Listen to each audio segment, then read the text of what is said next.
નમસ્કાર, હું છું ડૉક્ટર વિશાલ મકવાણા. આપ સૌને ખ્યાલ છે કે અગાઉ જે એક જાહેરાત કરેલી હતી કે જીસેટની એક્ઝામ જે આપવાના છે અને જે ફિઝિકલ એજ્યુકેશનની અંદર જીસેટની એક્ઝામ આપવાના છે, શારીરિક શિક્ષણની અંદર જીસેટની એક્ઝામ આપવાના છે, તેવા કેન્ડિડેટ માટે આ ચેનલ ખૂબ જ લાભદાયી રહેશે. આપણે વિડીયો અપલોડ કરવાની વાત કરેલી હતી. આજથી એ વિડીયોનું શ્રી ગણેશ થવા જઈ રહ્યું છે. આપણે જે કોઈ પણ વિડીયો ઉતારશું તે શારીરિક શિક્ષણ વિષયનો જે સિલેબસ છે એને અનુરૂપ syllabus wise chapter 1, chapter 2, chapter 3, chapter 4 એવી રીતે ચેપ્ટર વાઇઝ વિડીયો એની અંદર અપલોડ કરવામાં આવશે. સૌથી પહેલાં આપણે પહેલા ચેપ્ટરના વિડીયો શરૂ કરશું. એની અંદર જે ટોપિક આવે છે એ બધા ટોપિક આપણે આવરી લઈ પછી બીજા ચેપ્ટરની અંદર આપણે જઈશું. આજના આ વિડીયોની અંદર ફિઝિકલ એજ્યુકેશનની હિસ્ટોરી, ઇતિહાસ, શારીરિક શિક્ષણના ઇતિહાસની ચર્ચા કરીશું અને ભવિષ્યમાં આ એક ચેપ્ટર પૂરું થશે પછી બીજા ચેપ્ટરની આપણે ચર્ચા કરવા જવાના છીએ. તો જોઈએ આજના આ વિડીયોની અંદર. તો આપણો જે સિલેબસ છે, શારીરિક શિક્ષણ વિશેનો જે સિલેબસ છે તેની અંદર કેટલાક દેશો છે જેનો ઇતિહાસ જાણવો આપણે ખૂબ જ જરૂરી થઈ જશે. પહેલું તો છે સૌથી પહેલા ગ્રીસ. શારીરિક શિક્ષણનો ઇતિહાસ એવો શબ્દ આવે અને ગ્રીસ, શારીરિક શિક્ષણનો ઇતિહાસ જ ગ્રીસથી ચાલુ થાય છે. તો ગ્રીસ છે, રોમ છે, રશિયા છે, Sweden, England, Denmark, Germany, USA, Australia અને ચીન, આટલા દેશોનો ઇતિહાસ જેની અંદર શારીરિક શિક્ષણનો જે કંઈ પણ ઇતિહાસ છે અને આપણા પેપરની અંદર પૂછાવા લાયક પ્રશ્નો છે એની ચર્ચા આપણે આ ચેપ્ટરની અંદર કરવાના છીએ. સૌથી પહેલા આપણે જોઈશું ગ્રીસનો ઇતિહાસ. સૌથી પહેલા શારીરિક શિક્ષણનું નામ પડે અને એનો ઇતિહાસ જ ગ્રીસથી ચાલુ થાય છે.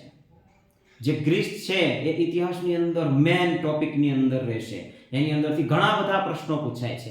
આપણે જે કોઈ પણ વિડીયો અપલોડ કરવાના છીએ, બનાવી અને અપલોડ કરવાના છીએ, એની અંદર જે એવા પ્રશ્નો છે જે ભૂતકાળની અંદર પ્રશ્નો આવેલા છે અથવા કોઈના કોઈ એકાદા પ્રશ્નોની અંદર ઓપ્શનમાં તે આવેલા છે, તો એવા જ ટોપિકની આપણે ચર્ચા કરશું કે જે આપણા જે પેપર છે એની માટે ખૂબ જ મોસ્ટ આઈએમપી હોય એવા દરેક ટોપિક, જે કોઈ પણ ટોપિક હશે એની અંદર જે માહિતી છે એ બધી જ માહિતી પ્રશ્નો પૂછાઈ શકે તેવી જ માહિતી હશે.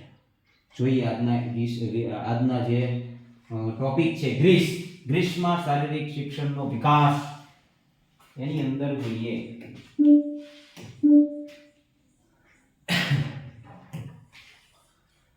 ગ્રીસનો ઇતિહાસ ચાર ભાગમાં વહેંચવામાં આવેલો છે. પ્રાચીન ગ્રીસની અંદર જે શારીરિક શિક્ષણનો ઇતિહાસ છે 4 ભાગમાં વહેંચવામાં આવ્યો છે. પહેલું છે હોમરિક પીરિયડ. બીજું છે સ્પાર્ટા પીરિયડ. ત્રીજું છે પૂર્વ એથેન્સ કાળ, અર્લી એથેન્સ પીરિયડ. અને ચોથું છે ઉત્તર એથેન્સ કાળ, લેટર એથેન્સ પીરિયડ. અહીંયાથી પણ પ્રશ્ન પૂછાઈ શકે છે કે ગ્રીસનો શારીરિક શિક્ષણના ઇતિહાસમાં કયા ચાર ભાગમાં વહેંચવામાં આવેલો છે. 3 ઓપ્શન આપ્યા હોય, એક ઓપ્શન કોઈ બીજો આપેલો હોય, અથવા તો પૂછ્યો હોય પ્રશ્ન કે 4 ભાગ જે ગ્રીસના શારીરિક શિક્ષણના ઇતિહાસના પાડવામાં આવેલા છે તો એમાંથી નીચેનામાંથી કયું નથી, એવો પ્રશ્ન પૂછાઈ શકે છે. તો આમાંથી પણ પ્રશ્ન પૂછાઈ શકે એમ છે. જોઈએ આગળ સ્ટેપ બાય સ્ટેપ. શારીરિક શિક્ષણનો ઇતિહાસ સૌથી પહેલો કાળ છે હોમર કાળની ચર્ચા જ્યારે કરવા જઈ રહ્યા છીએ ત્યારે હોમરિક પીરિયડ જે છે તે એક કવિના નામ ઉપરથી આખા પીરિયડનું નામ પડ્યું છે.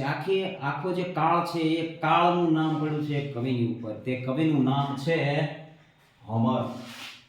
યાદ રાખવાનું છે મિત્રો, હોમર. તેને દેશનો ગુરુ પણ કહેવામાં આવે છે. દેશનો ગુરુ, એજ્યુકેટર ઓફ ગ્રીસ માનવામાં આવે છે. આ જે હોમર કવિ છે તે અંધ વ્યક્તિ હતા.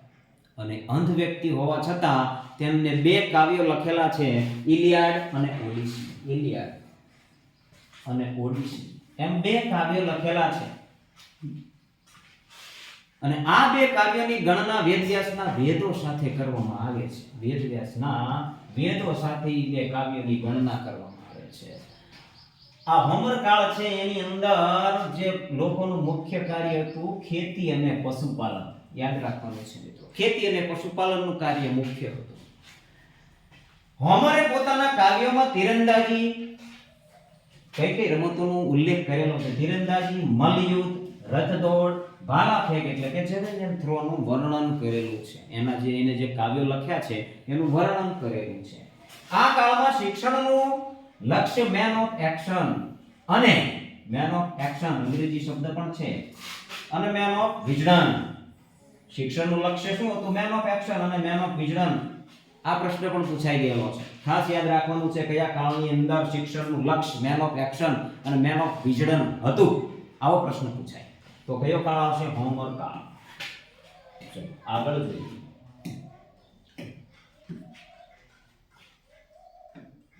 આ કાળની અંદર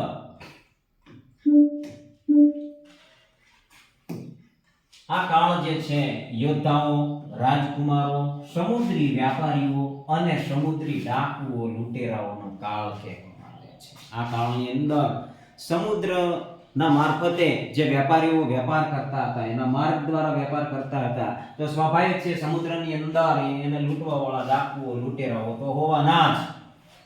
એનો કાળ પણ કહેવામાં આવે છે. લોકોનું જીવન ધાર્મિક સિદ્ધાંતો પર હતું. લોકોનું જે જીવન છે આ કાળની અંદર ધાર્મિક સિદ્ધાંતો ઉપર એના આધારિત હતું.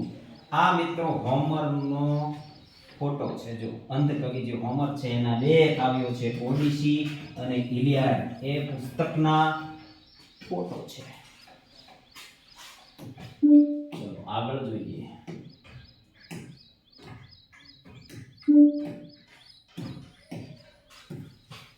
હવે બીજો કાળ છે મિત્રો સ્પાર્ટા કાળ.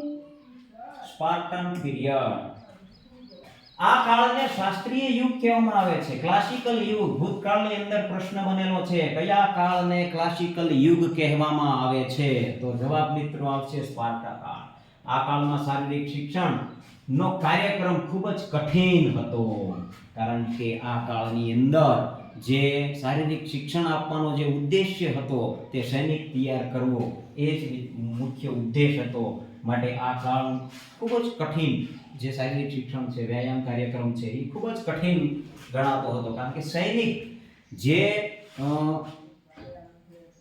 જે રાજા મહારાજાઓ હતા તે પોતાના સૈન્ય બળને ખૂબ જ મજબૂત તૈયાર કરવા માટે શારીરિક શિક્ષણનો ઉપયોગ કરતા હતા. માટે શારીરિક જે શિક્ષણની જે પદ્ધતિ હતી એ પણ કઠિન હતી. સ્પાર્ટાની અંદર યુરેટાસ નદીના કિનારે સ્પાર્ટા છે એ વસેલું શહેર હતું. સ્પાર્ટા કઈ નદીના કિનારે વસેલું છે? તો યુરેટાસ નદી મિત્રો યાદ રાખવાનું છે. સ્પાર્ટાની ક્રમબદ્ધ વ્યવસ્થિત શિક્ષા પ્રણાલીને એગોગ કહેવામાં આવે છે. એગોગ શબ્દ યાદ રાખવાનો છે, અંગ્રેજીમાં પણ લખેલું છે. જો એગોગ શબ્દ યાદ રાખવાનો છે. સ્પાર્ટાની ક્રમબદ્ધ વ્યવસ્થિત પ્રણાલીને શું કહેવામાં આવતું હતું? તો એગોગ કહેવામાં આવતું. ક્રમબદ્ધ શિક્ષા પ્રણાલીના સંચાલક કોઓર્ડિનેટરને શું કહેવામાં આવતું હતું? તો પેડોનોમસ કહેવામાં આવતું હતું. આ પણ અગત્યનું છે. સંચાલકને જે છે ક્રમબદ્ધ શિક્ષા પ્રણાલીના સંચાલક જે છે, કોઓર્ડિનેટર જે છે, તેને શું કહેવામાં આવતું હતું? તો પેડોનોમસ કહેવામાં આવતું.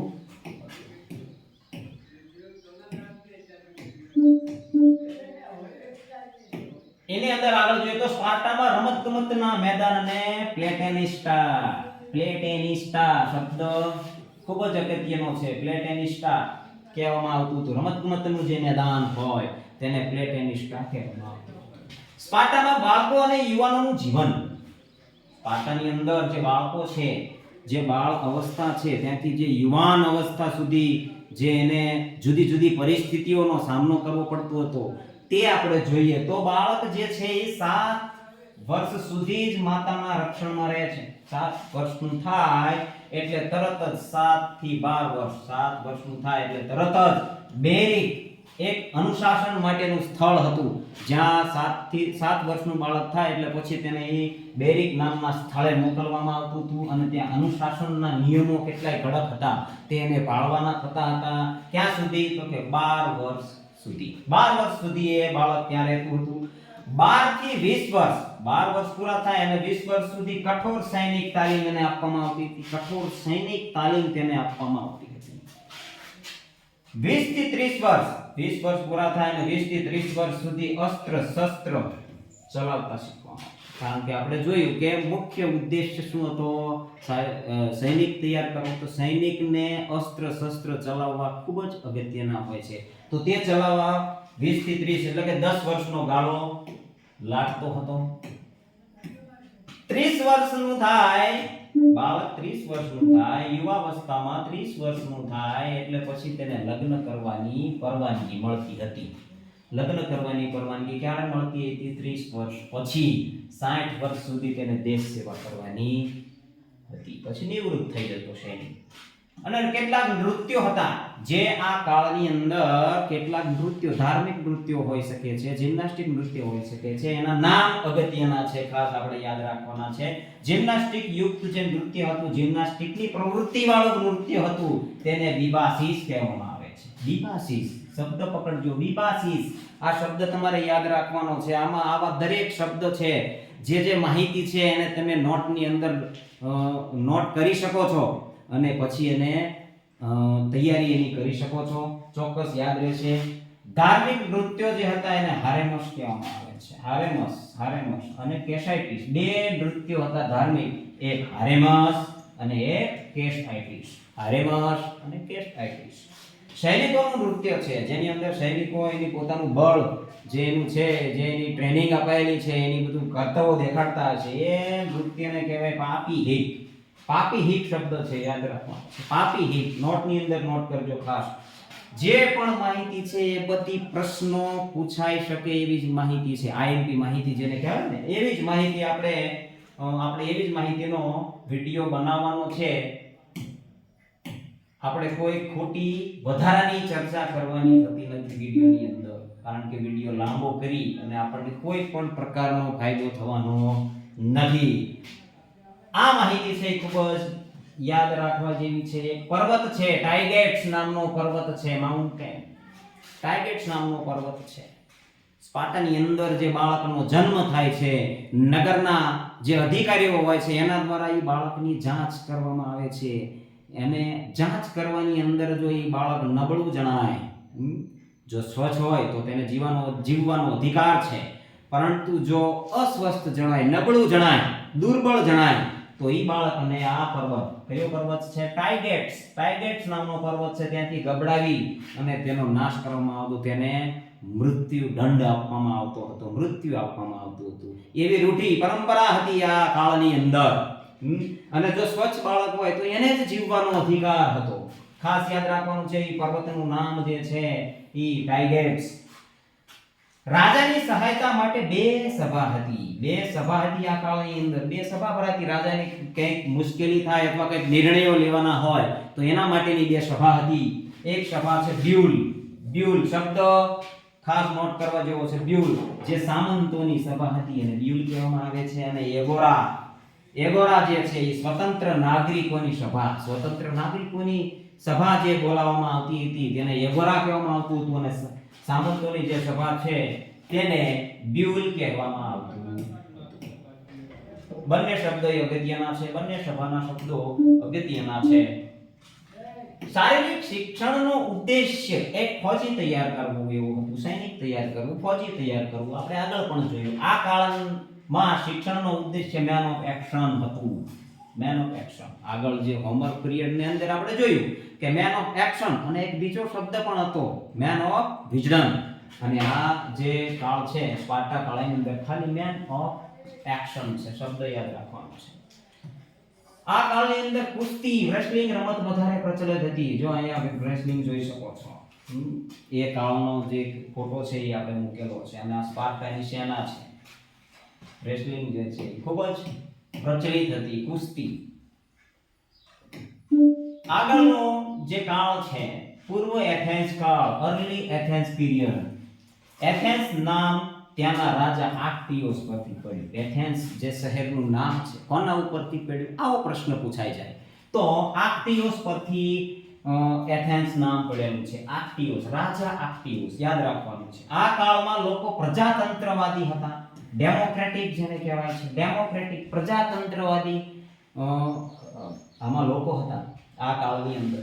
7 વર્ષ સુધી બાળક માતાની પાસે રહેતું. આમાં પણ 7 વર્ષ સુધી બાળક માતાની પાસે રહેતું. પછી પ્રથમ શ્રેણીના પાઠશાળામાં તેને મોકલવામાં આવતું હતું. ત્યારબાદ જે છે એ પ્રથમ શ્રેણીની જે પાઠશાળા છે તેની અંદર તેને મોકલવામાં આવતું હતું.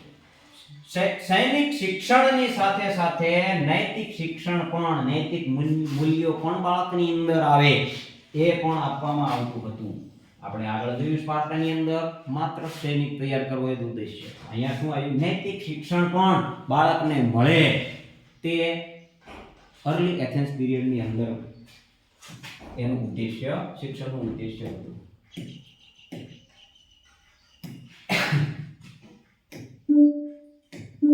આગળ જોઈએ તો વ્યાયામ શાળાને શું કહેવામાં આવતું. આ બધા જે શબ્દો છે એ શબ્દો તમારે નોટ કરવાના છે. બધા શબ્દો છે એ પ્રશ્નોની અંદર આવી શકે એમ છે, ક્યાંક ને ક્યાંક વિકલ્પની અંદર આવી શકે એમ છે. ખાસ તમારે આ બધા હવે જે શબ્દો આવે છે એ તમારે નોટ કરવાના છે. વ્યાયામ શાળાને પેલેસ્ટ્રા કહેવામાં આવતું હતું. વ્યાયામની જે શાળા છે એને પેલેસ્ટ્રા કહેવામાં આવતું હતું. શારીરિક શિક્ષણના શિક્ષકોને પેડો ડ્રાઈવ કહેવામાં આવે છે. પેડો ડ્રાઈવ કહેવામાં આવતું હતું. પેડો ડ્રાઈવ, પેડો ડ્રાઈવ, પેડો ડ્રાઈવ. સંગીત વિદ્યાલયને ડીડાસ્કેલિયમ કહેવામાં આવતું હતું. ડીડાસ્કેલિયમ, ડીડાસ્કેલિયમ.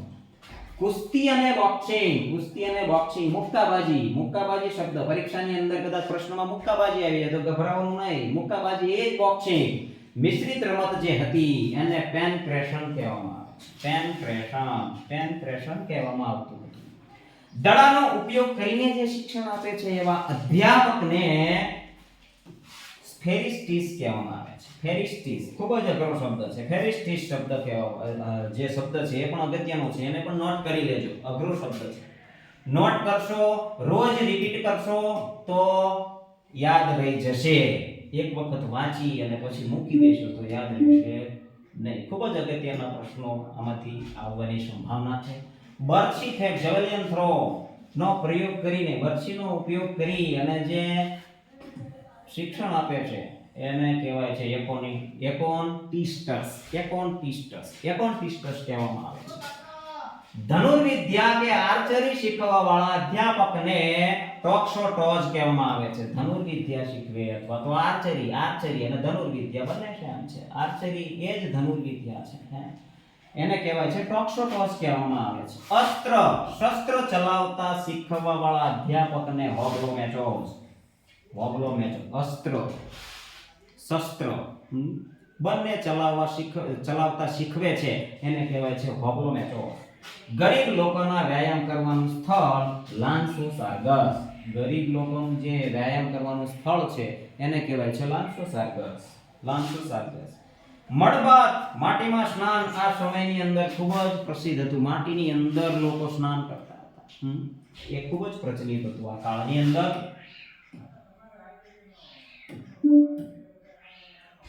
હવે જોઈએ તો પેન હેલેનિક જે રમતો છે.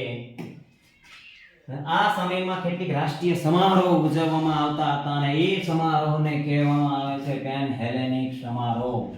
પ્રશ્ન પૂછાય કે પેન હેલેનિક શું છે?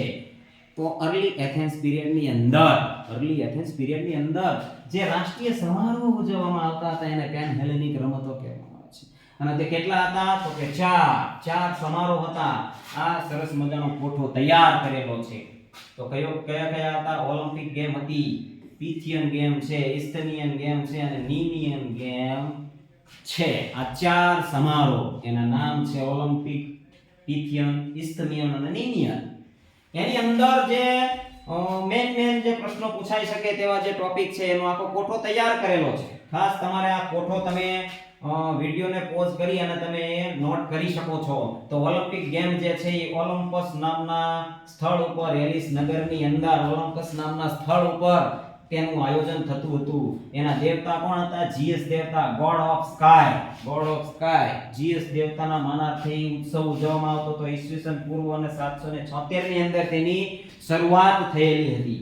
ઇનામ શું આપવામાં આવતું હતું? ઓલિવ વૃક્ષ છે એનો તાજ બનાવી અને જે વિજેતા ખેલાડીઓ હતા, જે સ્પર્ધાઓ થતી હતી એમાં વિજેતા થતા હતા, તેને ઓલિવ વૃક્ષનો તાજ બનાવી અને પહેરાવી અને એનું સન્માન કરવામાં આવતું. પિથિયન ગેમ છે, ત્યારબાદ પિથિયન ગેમ છે તે ડેલ્ફી નામના સ્થળે તે સમારોહ ઉજવવામાં આવતો હતો. એપોલો દેવ છે, એપોલો દેવના માનાર્થે આ ઉજવવામાં આવતો હતો એના માનમાં. ઈસવીસન પૂર્વ 582 ની અંદર એ સમારોહની શરૂઆત થયેલી અને જે વિજેતાઓ છે એને લોરિયલ બ્રિથ નો તાજ પહેરાવવામાં આવતો હતો. ઇસ્તમિયન ગેમ છે, આ ઇસ્તમિયન ગેમ છે તે શરૂઆતના સમયની અંદર એક સંગીત ઉત્સવ હતો અને પછીથી એની અંદર કેટલીક ગેમો એડ કરવામાં આવી એટલે એ પણ આપણા માટે ખૂબ જ અગત્યનો સમારોહ બની ગયો છે. કોરિન્થ નામના સ્થાને તે ઉજવવામાં આવતો હતો. દેવ છે પોસિડોસ નામના દેવ છે જેને સમુદ્ર દેવતા કહેવામાં આવે છે. ઈસવીસન પૂર્વ 582 ની અંદર તેની શરૂઆત થયેલી પાઇન વૃક્ષ છે એનો તાજ બનાવી અને પહેરાવવામાં આવતો. નિમિયન ગેમ છે એના પછી ત્યારબાદ એર્ગોલિસ નામના સ્થાન ઉપર તે ઉજવાતો હતો જીએસ દેવના માનાર્થે. ઈસવીસન પૂર્વ 512 ની અંદર તેની શરૂઆત થયેલી છે. વાઇલ્ડ સેલેરી નામનું વૃક્ષ છે એનો તાજ બનાવી અને વિજેતા ખેલાડીઓને પહેરાવવામાં આવતો. આ ચાર જે ઓલિમ્પિક છે પેન હેલેનિક ગેમ છે, ઓલિમ્પિક, પિથિયન, ઇસ્થમિયન અને નિમિયન, ચાર ખૂબ જ અગત્યના છે. ઓલિમ્પિક ગેમ જે છે એનો વિડિયો આપણે ભવિષ્યની અંદર જે એન્સાઇન્ટ ઓલિમ્પિક છે એનો વિડિયો આખો આપણે બનાવવાના છીએ. એની અંદર ખૂબ જ ચર્ચા આપણે વિસ્તારથી ઓલિમ્પિક ગેમની અંદર કરશું. હવે આવે છે ઉત્તર Athens period, letter Athens period જેને કહેવાય છે. આ કાળને સુવર્ણ યુગ કહેવામાં આવે છે. આગળ એક આવ્યું ક્લાસિકલ યુગ, સ્પાર્ટા કાળને ક્લાસિકલ યુગ કહેવામાં આવે છે.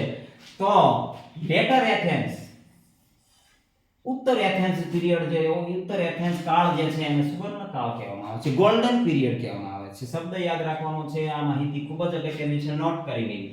આ કાળમાં વ્યક્તિવાદની બોલબાલા હતી. વ્યક્તિવાદ હતો, વ્યક્તિત્વ ઉપર, વિકાસ ઉપર ખૂબ જ ભાર દેવામાં આવતો હતો. દર્શન શાસ્ત્રીઓનો કાળ પણ કહેવામાં આવે છે. દર્શન શાસ્ત્રીઓનો કાળ શું કામ? તો કે સુકરાત, પ્લેટો, અરસ્તુ એટલે કે એરિસ્ટોટલ. અરસ્તુ એ જ એરિસ્ટોટલ છે, ખાસ યાદ રાખવાનું છે. એરિસ્ટોટલ ક્યાંક પરીક્ષાની અંદર એરિસ્ટોટલ આવે તો ક્યાંક અરસ્તુ આવે, બંને એક જ છે. અરસ્તુ પણ કહેવામાં આવે છે અને એરિસ્ટોટલ પણ કહેવામાં આવે છે. તો આ ત્રણ જે છે એ દર્શન શાસ્ત્રીઓ આ કાળની અંદર થઈ ગયા એટલે આ કાળને દર્શન શાસ્ત્રીઓનો કાળ પણ કહેવામાં આવે છે. આની અંદર પણ ખાસ એક અગત્યની માહિતી છે. તો અરસ્તુ જે છે એ પ્લેટોના શિષ્ય છે. પ્લેટો જે છે એ સુકરાતના શિષ્ય છે. હવે એક ગુરુ ખૂબ જ પ્રસિદ્ધ હોવાનો, ખૂબ જ સફળ અને તજજ્ઞ હોવાનો તો એનો શિષ્ય પણ તજજ્ઞ થવાનો. તો એ અહીંયા પણ આપણે જોઈ શકીએ છીએ ત્રણે ત્રણ. અરસ્તુનો ગુરુ પ્લેટો છે અને પ્લેટોનો ગુરુ સુકરાત છે. ત્રણે ત્રણની નામના આ કાળની અંદર ખૂબ જ હતી. અને આ જ કાળમાં એરિસ્ટોફેનેસ અને ઝેનોફોન જેવા રૂઢિવાદી પણ હતા. આ કાળની અંદર મેડિકલ એક્સરસાઇઝ પર વધારે ભાર આપવામાં આવ્યું હતું. ચિકિત્સા શાસ્ત્રના પિતામહ કોને કહેવામાં આવતા હતા? હિપોક્રેટસને યાદ રાખજો. ચિકિત્સા શાસ્ત્રના પિતા કહેવામાં આવે છે. એ સિવાય એને મેડિકલ મેન પણ કહેવામાં આવે છે. તેમણે ઔષધીય વ્યાયામ પર ખૂબ જ ભાર આપ્યો. ઔષધીય વ્યાયામ ઉપર ખૂબ જ ભાર આપ્યો. એટલે જ શારીરિક ચિકિત્સા શાસ્ત્રના પિતામહ કહેવામાં આવે છે. જોઈએ આગળ. તો હિપોક્રેટસ જે છે એને મેડિકલ મેન પણ કહેવામાં આવે છે. જો મેડિકલ મેન પણ કહેવામાં આવે છે. સંગીતના વિદ્યાલયને ડિડાસ્કેલિયમ કહેવામાં આવતું હતું. આ કાળની અંદર સંગીતનું જે વિદ્યાલય છે એને ડિડાસ્કેલિયમ કહેવામાં આવતું હતું. કુસ્તી અને બોક્સિંગની વ્યાયામ શાળાને પેલેસ્ટ્રા કહેવામાં આવતું. વ્યાયામ શાળા જે છે એને પેલેસ્ટ્રા કહેવામાં આવતું હતું. કોરિન્થના પરાજય પછી પેન હેલેનિક ઉત્સવો બંધ થઈ ગયા. કોરિન્થનો પરાજય થઈ ગયો, પેન હેલેનિક ગેમો બંધ થઈ ગયા, રોમન સામ્રાજ્યનું રાજ્ય આવ્યું અને એમને આ જે પેન હેલેનિક ગેમ છે એની ઉપર બેન લગાવી દીધું. તો મિત્રો આજના વિડિયોની અંદર ગ્રીસની ચર્ચા કરી. ગ્રીસ 4 જે કાળ છે એની અંદર વહેંચાયેલું છે. શારીરિક શિક્ષણનો જે ઇતિહાસ છે એ 4 કાળની અંદર વહેંચાયેલો છે. આજે ખૂબ જ સારી રીતે આપણે જે એની અંદર મેન જે પ્રશ્નો પૂછાય એવા ટોપિક છે એની ચર્ચા આપણે કરેલી છે. બધી જ માહિતી જે આપેલી છે એ બધી જ અગત્યની છે. આવતા વિડીયોની અંદર આપણે બીજા એકાદ બે દેશનું ચર્ચા કરીશું. વિડીયો સારો લાગ્યો હોય તો લાઈક અને સબસ્ક્રાઇબ કરી દેજો અને શેર કરી દેજો. અને બીજું જે છે તો આ ચેનલની અંદર દરેક ટોપિક જે છે એ આપણા જીસેટનો જે અભ્યાસક્રમ છે એનો સિલેબસ જે છે એ મુજબ જ આની અંદર વિડીયો આવવાના છે. આજે આ પહેલો વિડીયો છે. સારો લાગ્યો હોય તો ફિઝિકલ એજ્યુકેશનની જે તૈયારી કરે છે એવા મિત્રો સુધી આ વિડીયોને જરૂર પહોંચાડજો. Thank you. જય હિન્દ, જય ભારત.